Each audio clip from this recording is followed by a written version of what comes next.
Dear students, I hope you all are well at your home. जैसा कि आप सभी जानते हैं आज आपकी हिंदी की क्लास है, ठीक है, जिसमें हम चैप्टर नंबर 17 को कवर करेंगे जिसका नाम है किसान। ठीक है बेटा, इस कविता का मुख्य सार है कि प्रस्तुत कविता में किसान के परिश्रमपूर्ण जीवन के प्रति श्रद्धा एवं सम्मान की भावना जागृत करने को कहा गया है। ठीक है, आइए हम देखते हैं कि किसान कितना मेहनत करता है। चलिए अब हम कविता का पाठ शुरू करते हैं। दुख से कब डरता है किसान, है शिशिर कपा देता शरीर, चुभता सा है शीतल समीर, तो कभी न कभी होता अधीर, वह वसनहीन भी कर देता है शीत व्यथा का ध्वस्त मान। शिशिर का अर्थ होता है शीत ऋतु, शीतल समीर मीन्स ठंडी हवा, अधीर मतलब धीरज न खोना, मतलब अपने धैर्य को बनाए रखना, और वसनहीन का अर्थ होता है वस्त्र के बिना। अर्थात कवि कहता है कि किसान को कितना ही दुख हो वह नहीं डरता। शीत ऋतु जो शरीर को हिला देती है तथा ठंडी हवा जो शरीर पर चुभती है, तब भी वह अपना धैर्य धीरज नहीं खोता। बिना वस्त्रों के भी वह उस ठंडी अवस्था को नष्ट कर देता है और खेतों में परिश्रम करता रहता है। अपनी अगली पंक्तियों पे चलते हैं। है जीत चुका दुख को किसान, आता है भीषण ग्रीष्मकाल, है भूमि उगलती ज्वालमाल, है उष्ण वायु बहती कराल, पर कृषक घूमता है निर्भय, हो कड़ी धूप से भी न म्लान। अर्थात बच्चों देखिए, ज्वालमाल का अर्थ होता है आग की लपट, कराल का अर्थ होता है भयंकर, निर्भय का अर्थ होता है निडर, और म्लान का अर्थ होता है कमज़ोर। भीषण ग्रीष्मकाल मतलब तेज़ गर्मियों के दिन। ठीक है, अर्थात यहाँ पे कवि कहना चाहता है कि किसान ना तो दुख पर ही विजय प्राप्त करता है, बल्कि जब भयंकर गर्मी आती है, धरती भी आग की लपटें निकालती हैं, गर्म हवा भयंकर रूप से चलती है, तो भी किसान निडर होकर इस तेज धूप में बिना कमज़ोर हुए लगातार कार्य करता रहता है। ठीक है बेटा, आते हैं अपने अगली पंक्तियों पे। है सहनशील अद्भुत किसान, होता है मूसलाधार वृष्टि, चपला से है झिप रही दृष्टि, है व्याकुल सी हो रही सृष्टि, अजानु बैठकर पानी में है कृषक निराता नित्य धान। ठीक है बेटा, यहाँ पे आप देख सकते हैं कि वृष्टि का अर्थ होता है वर्षा, मूसलाधार वृष्टि मतलब बहुत ही तेज़ बारिश, चपला का अर्थ होता है बिजली, व्याकुल का अर्थ होता है बेचैन होना। ठीक है बेटा, अजानु का मतलब होता है घुटने तक। ठीक है, अर्थात प्रस्तुत पंक्तियों में कवि कहना चाहता है कि किसान में सहन करने की एक अलग ही शक्ति होती है। वह लगातार होने वाली वर्षा में, जिसमें बिजली चमकने से आंखें बंद हो जाती हैं और यह पृथ्वी भी जिससे बेचैन हो गई है, उस समय में भी किसान घुटने तक पानी में बैठकर धान रोपता रहता है। आइए बेटा, हम अपनी अगली पंक्तियों पे चलते हैं। हिम्मत न हारता है किसान, है गहन अंधेरी शून्य रात, है मूंदे विश्व दृग्वारी जात, निद्रित से है तरुलता पात, पर चारा गाह में लिए भैंसे, है कृषक छेड़ता मधुर तान, दुख में सुख पाता है किसान। ठीक है बेटा, गहन का अर्थ होता है गहरा या गाढ़ा, दृग का अर्थ होता है आँखें, वारिजात मीन्स कमल का फूल, निद्रित मतलब होता है सोए हुए से। अर्थात किसान कभी भी हिम्मत नहीं हारता, चाहे कितनी भी काली अंधेरी रात हो। विश्व में कमल रूपी आँखें भी रात को बंद हो जाती हैं और पेड़ लता पत्ते सभी सो जाते हैं, तो भी किसान परिश्रमशील रहता है। चारागाह में वह भैंसों को छोड़ते समय मधुर स्वर निकालता है। हर तरह के दुख में भी सुख पाता है किसान। ठीक है बेटा, आप सभी एक बार फिर इस कविता का अच्छे से पाठ करेंगे और इसे याद करेंगे।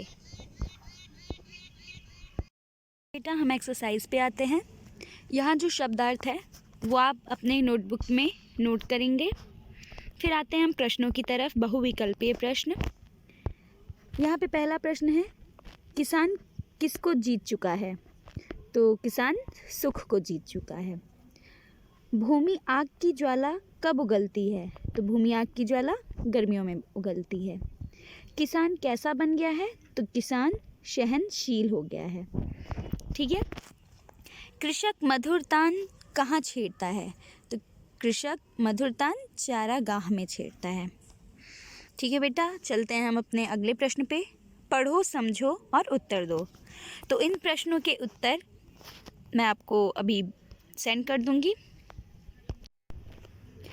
आते हैं हम अपने अगले प्रश्न पे। निम्नलिखित पंक्तियों के भाव स्पष्ट कीजिए।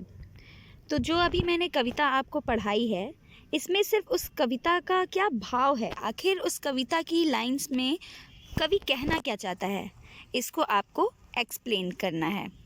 ठीक है। अब आते हैं कविता के आगे। फिर कविता से आगे, तो हमारे देश में कौन कौन से राज्य कृषि प्रधान हैं, लिखिए।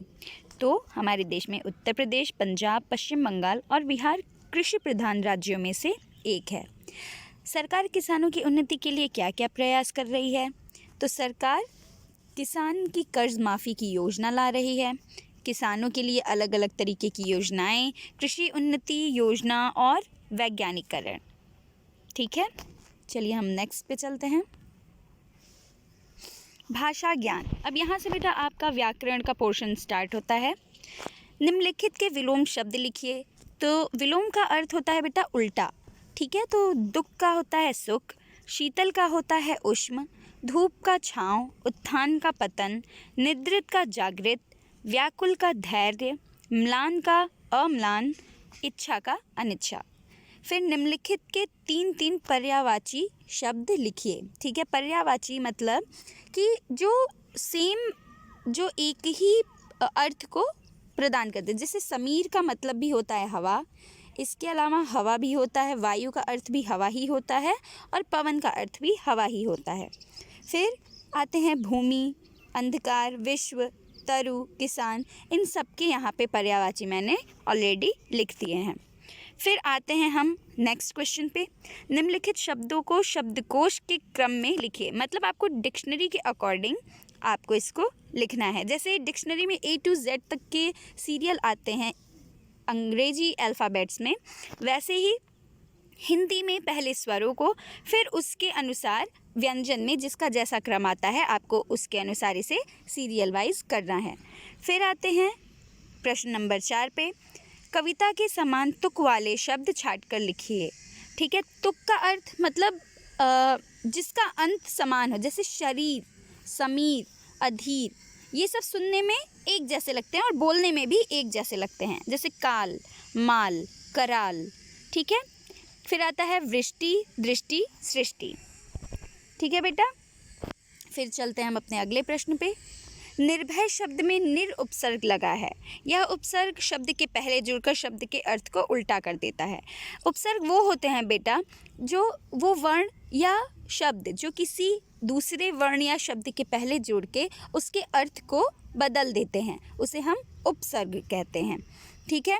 इसी तरीके से जो बिना ममता का, तो निर्ममता, इसमें निर्धन ममता, ये आपका निर जो है ये उपसर्ग लगा हुआ है। ऐसे ही निर्गुण, तो मेनली इसमें ये निर उपसर्ग लगा के बाकी अर्थ को चेंज करने वाले शब्द लिखने हैं। फिर आते हैं हम प्रश्न नंबर 6 पे। निम्नलिखित शब्दों के तत्सम रूप लिखे। तत्सम शब्द वो होते हैं जो संस्कृत भाषा से सीधे हिंदी भाषा में आ गए हैं। ठीक है, जैसे आप देख सकते हैं किसान, किसान का तत्सम होता है कृषक। तत्सम को आप ऐसे भी समझ सकते हैं कि ये शुद्ध रूप होते हैं, और ये जो किसान है ये तद्भव में आता है, मतलब जो संस्कृत भाषा से तो लिए गए हैं लेकिन उनमें कुछ बदलाव के साथ हिंदी भाषा में आए हैं। ठीक है। फिर आते हैं हम अपने अगले क्वेश्चन पे, संस्कृत भाषा के वे शब्द जो हिंदी भाषा से ज्यों के त्यों प्रयोग किए जाते हैं वो क्या कहलाते हैं? तत्सम शब्द कहलाते हैं। फिर आता है सही उत्तर चुन के रिक्त स्थान भरिए। जिस संज्ञा शब्द से किसी वर्ग के सभी प्राणियों, वस्तुओं या स्थान का बोध हो उसे हम क्या कहेंगे? जातिवाचक संज्ञा। ठीक है। फिर आता है संज्ञा या सर्वनाम के जिस रूप से उसका संबंध वाक्य की क्रिया से किया जाता है उसे हम क्या कहते हैं? कारक। ठीक है। और फिर आता है लास्ट का क्वेश्चन, शब्द के जिस रूप से उसके पुरुष स्त्री होने का बोध होता है उसे हम क्या कहते हैं? लिंग, यानी कि जेंडर। ठीक है बेटा। तो अगर आपको इस पार्ट से संबंधित कोई भी अगर आपको डाउट है तो आप मुझसे पूछ सकते हैं। Okay, thank you.